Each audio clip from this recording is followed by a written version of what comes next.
To what degree do you feel that all Americans should be involved in the political process?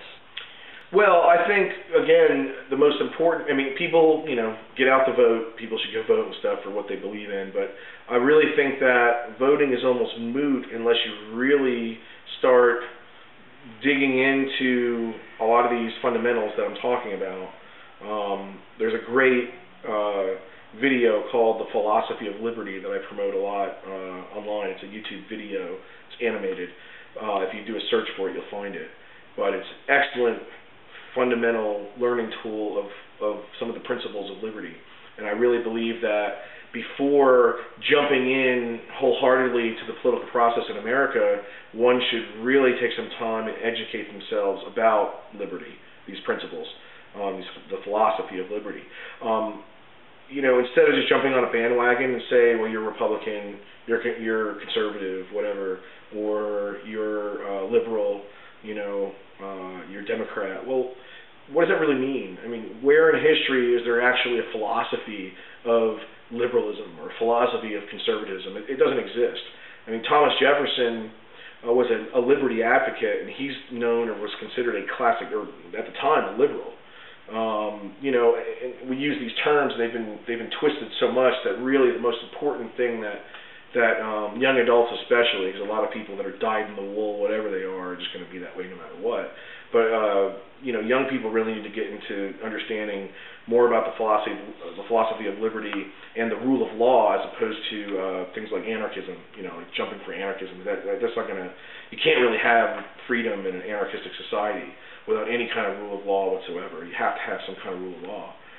So these are the kind of things people should really get involved in before they get into the political process. In my opinion, too many people have jumped into the political process backwards without getting a fundamental education about these things and just kind of picking a side. And the bottom line is that things aren't getting better. So the only way to change things really is to get a better education about it and don't just jump in without any kind of foundation. What are you suggesting to young people today who would like to become active in their local community and where to promote change? Well, again, if they get the basics together, if they're going to get involved in the local community, then they are getting involved in the political process to whatever degree probably. They need to find ways of getting some better education, because they're not going to find it in school usually, as far as I can tell. Maybe you'll find a good teacher here and there that actually has a more libertarian point of view than just jumping on the left or right side of the bandwagons. But I think that, again, it comes back to education. It comes back to a lot of self-education. Getting involved maybe with, when there's groups like Liberty Asheville, there's networks, or if there's a group of people out there that are, promoting certain events regarding, any of these different constitutional issues that I've mentioned in brief. And just get involved there, and then they'll have a place they'll have an arena, let's say, or an arena in which to work within in the community and help educate others. And as things happen, as an issue comes up locally at the state level or nationally, then they'll have a better firm foundation and firm footing to step up to the plate and have a real solid way of, different people talk differently about, different ways of addressing things. And, what I know, sometimes I can't convey it to somebody else because I don't have the best communication method for that, for that person or whatever.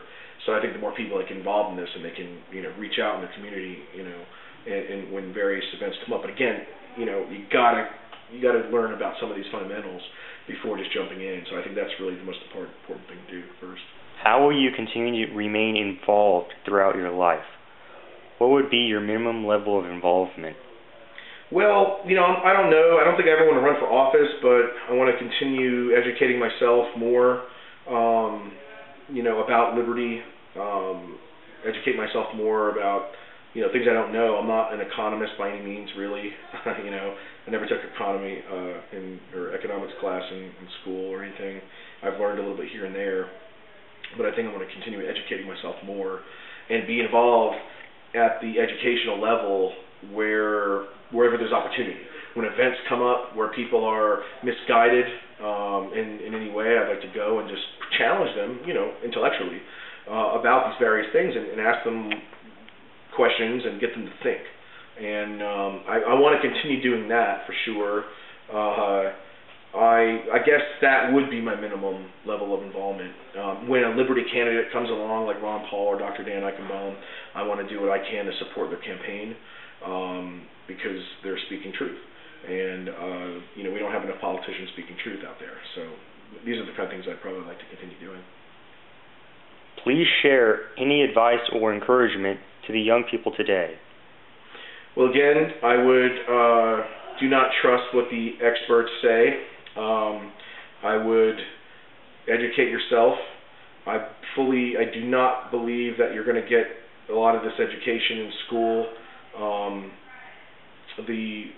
The dimensional plane that is being taught about politics is generally a one-dimensional plane, left and right, conservative and liberal, and it's just a false paradigm that people have been being deceived or indoctrinated with for a very long time. So by the time you get out of high school, I was like that when I went to high school. I thought there was only two parties, there's only two possibilities, in which there are generally when it comes to the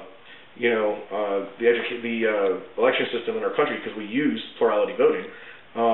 But the fact is that that's not the way people think in reality. And so I would say to the young people, when you hear someone talking about that there's scientific studies going on that proves that due to brain studying that they can determine whether somebody is a liberal or conservative, to see past the deception that people think far more three-dimensionally or two-dimensionally at least, than that.